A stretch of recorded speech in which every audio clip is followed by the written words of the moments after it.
Now, looking at the background behind me, you're probably thinking that I'm on some sort of a camping trip, but you'll be amazed to know I'm only a couple of kilometres away from Melbourne's CBD.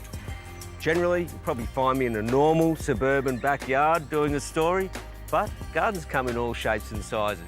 And this one, well, it's a different one. Come and have a look.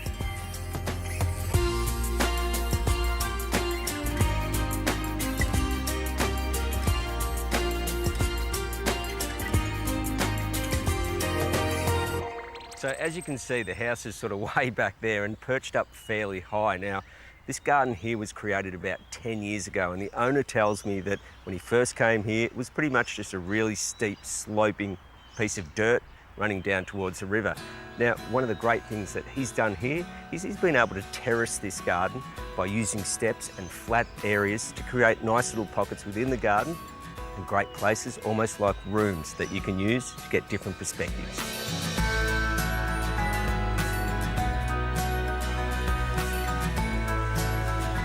It's no doubt that any garden needs water to survive. And with a garden like this one being a big one, they do have an irrigation system installed.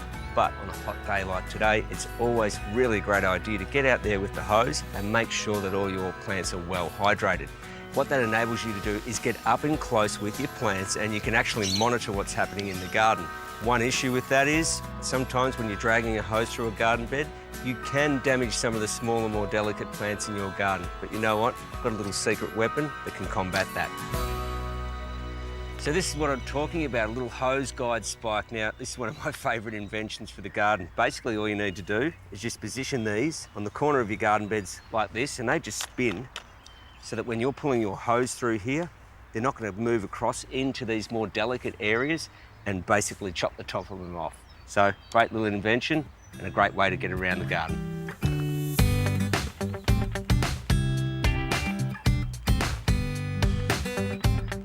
And remember, it's always wise to invest in a good quality hose. Now, one like this one is highly kink resistant, so you won't be wrestling with it through the garden. It's UV rated, so it'll be great out in the sun. It's also got a perma-fit connection on here, so it won't explode on you.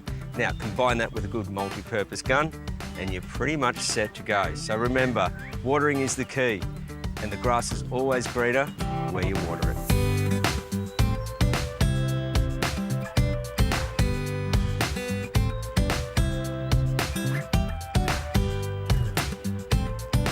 When the owner of this home, Robert, set out to landscape this backyard, he had sustainability in mind. And you know what, there's great examples of that. By using some local rock here, he's also got plenty of permeable surfaces with the gravel.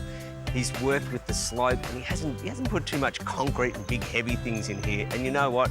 You might not find that sustainable gardens are on current trend, and you might not see them in glossy magazines, but the thing is, having this sort of a garden was important to Robert. When you're designing a landscape, you should be finding things that are important to you as well, and work with what you've got. For this garden, Robert's absolutely nailed it.